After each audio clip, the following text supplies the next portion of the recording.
शास्त्रज्ञ बनवायचं होतं. काय बनवायचं होतं? पण 10वीला 36% पडली. आता 10वीला 36% वाढायला ऍडमिशन आर्टला घेतलं पाहिजे का सायन्सला घेतलं पाहिजे? कशाला घेतलं पाहिजे? माझ्या घरच्यांनी मला सायन्सला घातलं.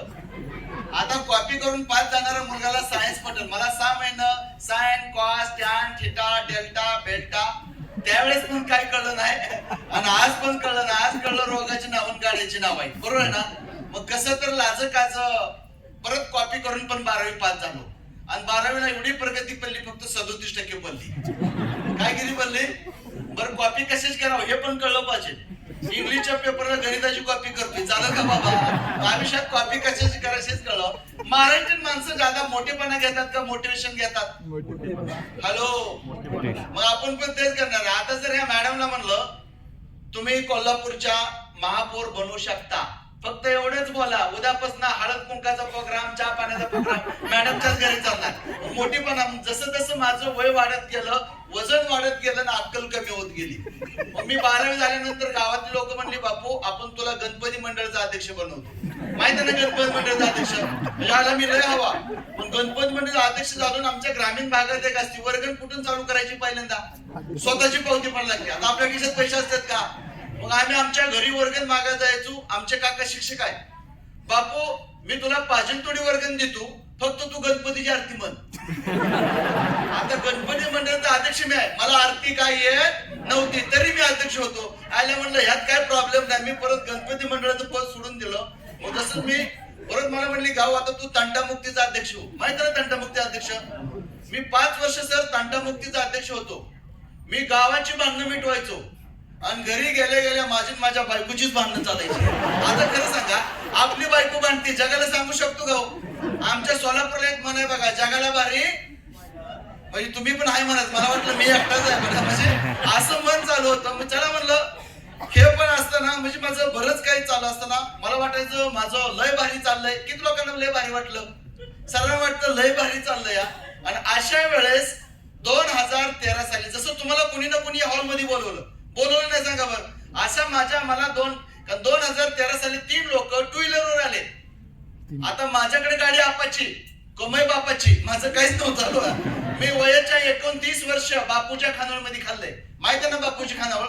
किती लोक बापूच्या खानावळमध्ये खातात? बापूची खानावळ म्हणजे आमच्या पंढरपूरला बापाच्या जीवावर बसून खाणाऱ्याला बापूची खानावळ म्हणतात. कसं निर्लज्जासारखं म्हणायचं बापाच्या जीवावर बसून खातोय.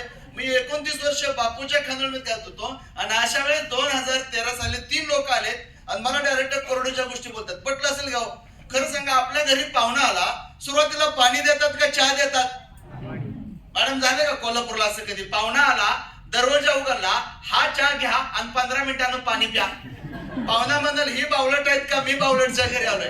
तसं नवीन लोकांना हे पटतं का 2,10,000? हे मलाही पटत नव्हतं. मी ऐकलं नाही. पण त्यांनी जसं तुम्हाला मीटिंगला बोलवलं असं त्यांनी मला खोटं सांगून मीटिंगला बोलवलं. बापू पंढरपूरला जायचं आहे 2 तास फक्त माझा एक प्रोग्राम आहे. मी तुला जेवण देणार. आता जेवण देणार म्हणलं माझ्या आवडीचा विषय. त्यांना आणले ते आणलं. सर जसं तुम्हाला बसवलं ना माझा चेहरा आज तुम्हाला माझा दिवस आठवत होतो. जसं तुम्हाला बसवलं असं मला बसवलं. खरं सांगा टाळ्या वाजवायला आवडतं का? नाही आवडत आहे काय? वाजवत आहे पण जबरदस्तीनं वाजवत आहे. बरोबर आहे ना? तुम्ही हात तर सोडला मी हातच बांधला असता. फेविकॉलची जाहिरात चला तुटे का नाही चला तोडे का नाही चला माझी फेविकॉलची जाहिरात मीच करत होतो. बरोबर आहे ना? तो असं बोलाय माझा उद्देश जेवणाचा होता. आणि इथं आले की ह्याच्यासाठी टाळ्या वाजवा त्याच्यासाठी उठा. काय घरी उठा बस कमी येते का? म्हणजे लोक लावतात.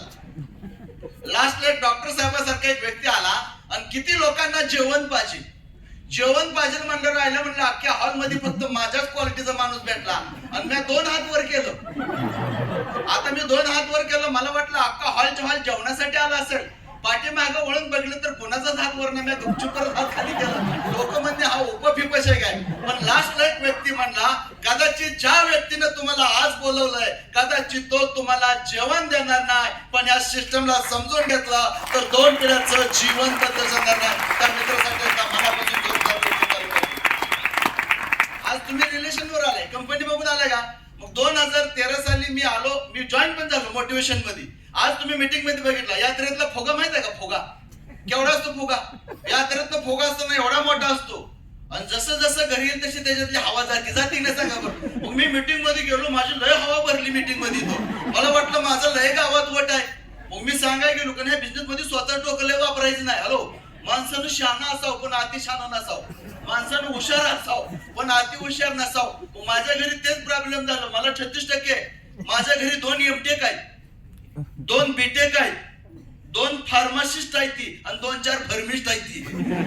त्यांना किती सांगा असतं. मला वाटलं माझं गावात लय वट आहे, माझं भाव ऐकलं, त्यांनी तर दुनियाचं ऐकलं नाही. मग मी सुरुवातीला 10 लोकांची लिस्ट काढली, त्यातली 7 लोक लय भारी बोलली. बापू कंपनी कुठं आहे?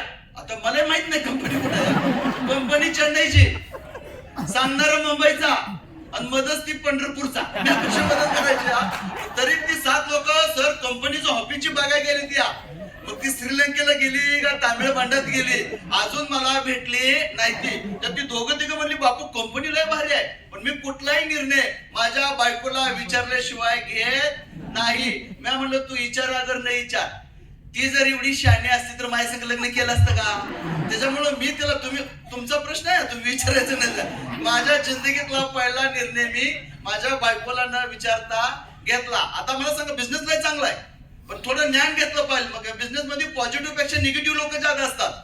मग मला वाटलं माझ्या गावात लय वट आहे, म्हणजे बही लोक आलीच नाही, ती घरची पण आली नाही. ती घरची तर लोक लय निगेटिव्ह बोलतात. नाही बिझनेस मध्ये आल्यानंतर बघा मर्सिडीज BMW वर जगावर कधी कोणी नाव लिहिलंय गाव, पण आमच्या भागाचं टमटम घेत ना, टमटम तुमच्या टमटम म्हणतात ना, 3 चाकी, त्याच्यावर एवढं नाव लिहिते ती चलने वाले की दुआ. आता टमटमवर कोण जुळेल गाव? आणि एका कोपऱ्यात लिहिलं असतं सनम फिर मिलेंगे. आता टमटमवर जर सनम मिळालं असतं तर आपल्याला एवढा उद्योग करायचीच गरज नव्हती बरोबर ना. आणि एक बाकडा असतं बघ, त्याच्यावर लिहिलेलं असतं ए बघतोयस काय रागानं आणि वरट्यात केलं वागानं. आणि त्याच्या टमटम मध्ये 10 पुती माका टाकली, त्याचं टमटम चढवणं चढतं का? 10 वागांना टाकलाय लागतं बरोबर आहे ना. म्हणजे ज्या धंद्यात ज्यांनी पैसा कमवला ती लोक लय नम्र आहे ती, आणि जी लोक पैसाच कमवत नाहीत. पण लोकांची काय चुकी आहे? आपली अवस्था एक सर्वसामान्य लोकांसारखी आहे. मारीगोल्ड बिस्किट सारखं पार्ले बिस्किट सारखं आहे बरोबर. मॅडम मारीगोल्ड बिस्किट कपात जातं का? आणि पार्ले बिस्किट कपात घातलं तर तोंडात येतो का? खरं सांगा बरं, आपली अवस्था अशी झाली का सांगा बरं. आज प्रत्येकाला पैशाची गरज आहे. मलाही पैशाची गरज होती, पण मला करू वाटत नव्हतं. मग हेच 2016 साली मला यश आलं नाही, पण ह्या बिझनेस मध्ये जे लोक सक्सेस झाले, आज त्यातला पहिला व्यक्तिमत्व आहे. मी 2013 त्या व्यक्तीला 2 व्हीलर रुपये केलं होतं. आज ब्ल्यू डायमंड व्यक्ती दत्तात्रय कदम सर, आज ते 6 करोडच्या हिरानंदी राहतात आणि जगभरामध्ये. दुसरा व्यक्तिमत्व, एक पेंटिंग काम करणारा व्यक्ती जर या बिझनेस मधून BMW घेत असेल, मग बिझनेस मध्ये ताकद आहे ना सांगा बरं. बघा एक शिक्षक आहे, एक शिक्षक एका विद्यार्थ्याला टॉपर बनवतो आणि एक विद्यार्थी नापास होतो. जर तुम्ही नापास विद्यार्थ्याला विचारलं तो काय म्हणणार? शिक्षक नाही, गुरुजी एवढं होतं, दारू पिऊन शिकवत होतं म्हणून मी नापास झालो. ह्या इंडस्ट्रीमध्ये फेल पण लोक भरपूर आहेत आणि सक्सेसफुल पण लोक भरपूर आहेत. म्हणून मी 2016 पासून हा बिझनेस मनापासून करायला ठरवलं. तुम्ही करणार? फक्त पैसा कमवायचा आहे तर रतन टाटा साहेबांनी एकच गोष्ट सांगितली, कुठल्याही गोष्टीची निवड करा, दुसरी गोष्ट संगत चेंज करा आणि तिसरी गोष्ट कामाची पद्धत बदला. आज तुम्हाला काय करायचं आहे? केमिकलच्या ठिकाणी आयुर्वेदिक वापरायचं आहे. चांगलं आहे का वाईट आहे? थोडी मानसिकता चेंज करा. माझे बरेच लीडर सांगतात 95 चांगला आहे, ब्लड प्युरिफाय चांगला आहे, पण लोकांना पटत नाही. चांगलं पटतं का? थोडी मानसिकता चेंज करा. गेले 8 दिवस झाला आपण मीडियाला बघतो एक गोष्ट, नको ती पासून 200 कोटी कमवायला लागली ती लोक, नको ती. आणि इथं लोक चांगलं पाचतात तर लोकांना पटत नाही. हा गेम मानसिकतेचा मित्रांनो. मग 2016 साली मी केमिकल, बरं मला सांगा पूर्वी डिलिव्हरी होत होत्या कुठं? घरी होत होत्या का हॉस्पिटलला होत होत्या? कारण पूर्वी पिझ्झा बर्गर होम डिलिव्हरी होत नव्हता, म्हणून डिलिव्हरी घरी व्हायची. आज पिझ्झा बर्गर होम डिलिव्हरी आणि होम डिलिव्हरी पण आपण झालोय सुशिक्षित अशिक्षित झालोय ना. त्या ठिकाणी सांगते सेलिब्रिटी तिचा नवरा टाकला, ती केस किंग व्यक्ती आपल्याला म्हणजे पडतं का? अरे मी आता एक जाहिरात बघितली बघा त्या फॉगची. एक पोरग फॉग मारते ना असं चालतंय, त्याच्या पाठीमागं समजा पुरीचा थावाच्या थावा लागलाय. तो दुसरं पोरग म्हणते गर्दी कशाची? ती म्हणते तेरे पास फॉग आहे का? आपल्या पुरी फॉग काढते ना का? लोक खरं बोलतात का? अहो मला सांगा ती एक संतूर आपली जाहिरात, मम्मी आता कुठं संतूर वापरून वय कमी होतंय का? जर असं असेल तर माझ्या मापाचा टप मिळतो का बघा. मी जाताना टप रोज 2 डझन, कुठं कावळा बगळा झाल्यावर तुम्ही बघितलाय का? ही लोक बोलतात खोटं, आपल्याला वाटतं खरं, आणि आमची लोक बोलते ती खरं वाटतं खोटं. पण मानसिक, जर तुम्ही काळा गॉगल घातला तर मी कसा दिसेल? काळा ते काळा दिसेल. आणि लाल गॉगल घातला तर मग प्रॉब्लेम कोणाचा? म्हणून ह्या बिझनेस कडे बदलण्याचा दृष्टिकोन मी बदलला. पण करत असताना सक्सेस बनताना अडचणी भरपूर आहेत. ह्या बिझनेस मध्ये आल्यानंतर माझं, आता अभिजित बोलून गेला का सांगा, हा ऐकतच नसायचा माझा, ह्याला 96% आणि मला 36%. घरची कोणाच ऐकत असलेली, लय सल्ला घ्यायचं म्हणलं की लोक ह्यालाच जायची. पण मी म्हणलं अभिजित आता आपलं लग्न होणार, करायला लागणार आहे की नाही? मग मी म्हणलं आपण जर पोरगी बघायला टू व्हीलरवर गेलो, ती खानदान पण टू व्हीलर ना, आपण जर टमटमने गेलो, पोरगी टमटम ना द्यायला का कर देणार मला? मी सांगितलं या बिझनेस मध्ये आल्यानंतर, बरं त्याला बी नाही, त्याला 35,000चा पगार होता आणि मला मी काहीच कमवत नसत. पण मी त्याला सांगितलं या बिझनेस मध्ये ये बाबा. आल्यानंतर बघा, रावण का हरला आणि राम का जिंकला. रावणाबरोबर बिभीषण नव्हता, पण रामाबरोबर लक्ष्मण होता. माझ्या लक्ष्मणासारखा उभा राहिला. आणि तो यंटेश म्हणला, अभिजित सर एक साधारण बघा, शोधल्यानंतर लोक भेटतात, मनापासून करता आलं पण. कुठला पिक्चर दिलशे का दिमाग शे कधी आहे का सर? दिमाग से दुल्हनिया ले जाएंगे, दिल वाले दुल्हनिया ले जाएंगे. हा बिझनेस पण दिल से करायला लागतं. मग मी संगत चेंज केली. आजपर्यंत माझी संगत, ज्या लोकांनी करोड रुपये कमवला अशा लोकांची संगत पकडली. चांगलं आहे वाईट आहे? मग आज मी 2016 पासून हा बिझनेस माझा बिझनेस म्हणून करतोय. आणि हा बिझनेस करताना तकलीफ, आज बिझनेस मध्ये थोडा लेडीज मध्ये येतो. मग आमचा बिझनेस, नोकरीत काम टाइम टू टाइम आहे, पण पैसे बेटाइम मिळतात. आज 4-4 महिने झाला लोकांचं पगार होणार. जिथं काय मिळत नाही लोक फुल टाइम थांबतात. पण ह्या माय लॅबची ताकद, 4 ते 5 वर्ष मनापासून काम करा आणि फक्त इथं मोबाईल टाका, बुधवारी एक मेसेज येणार, युअर अकाउंट क्रेडिटेड 2,10,000. कसं असेल? मला एकच माहित आहे, पैसा नसला की समाज म्हणतोय हम आपके है कोण, बरोबर? आणि पैसा असला की ती समाज म्हणणार आ गले लग जा हम साथ साथ है. मला माहित आहे 2016ला मी बिझनेस चालू केला. माझ्या बाप माझी मेहणी पण म्हणायची, ताई तुझा निर्णय चुकला, दाजी किती ब्लॅक आहे. मग ती 5 वर्षांना काल घरी आली. मी तिला मागितलं, शकल से अक्कल का मत अंदाज लगाओ, हम दिखने में ब्लॅक हो मगर 2,10,000 व्हाईट म्हणे. मला एकच कळालं. आणि हा बिझनेस मध्ये अडचणी भरपूर आहेत. लेडीजला तर लय अडचणी असतात. बिझनेस करताना अडचणी येतात का? आम्हाला लय अडचणी येत असायच्या. मग आम्ही थोड्या बायकाशी बोलायचो ना, आमची फोन बरोबर बायको मला फोन लावायचे. आता फोन व्यस्त असल्यानंतर प्रॉब्लेम आहे ना. हा धंदा आम्हाला बी थोडं बेटाइम काम करायला लागतं. आम्ही कधी 11ला जायचो, कधी 12ला वाजायचो, कधी 2 घरी वाजायचा. जर आपला नवरा लेट आला तर आपण त्याचा सत्कार करतो का नाराज होतो?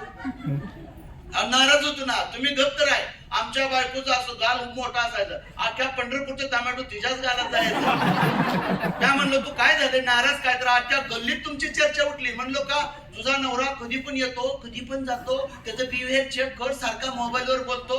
तुम्ही तर हद्द केली. रात्री 2 वाजता आला. बरं ठीक आहे, मी 2 वाजता आलो बघायला, ती कशाला जागे? आपला नवरा लेट येतो बघायला कशाला? म्हणजे घरात आग लावाय ना. मग हे लोक बनत असताना माणसाची स्वप्न स्ट्रॉंग पाहिजे ती.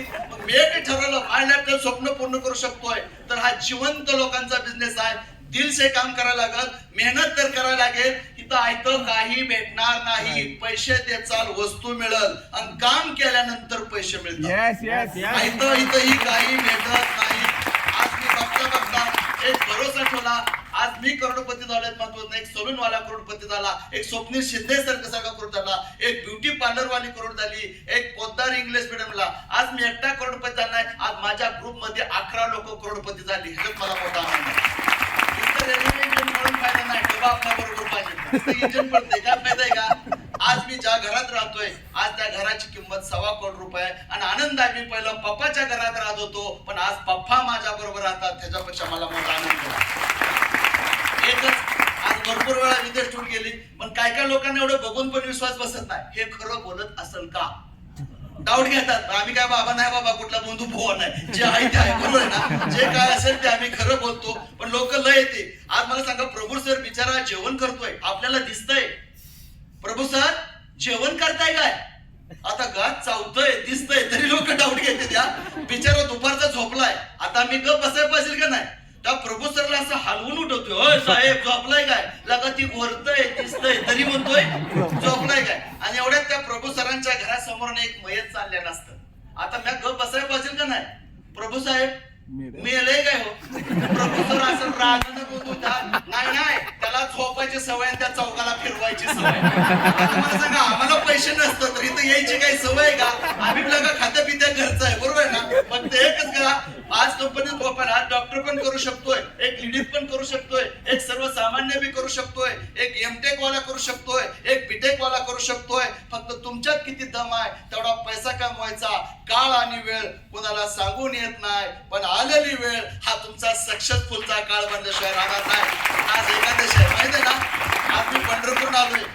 एक लेडीज म्हणली, सर काहीच कमी पडत नाही, 33 कोटी देव आहेत. मी म्हणलं, मॅडम तुमचं बी बरोबर आहे. भारताची लोकसंख्या 133 कोटी आणि देवाची संख्या 33 कोटी. कुणी कुणाकडे यायचं झालो.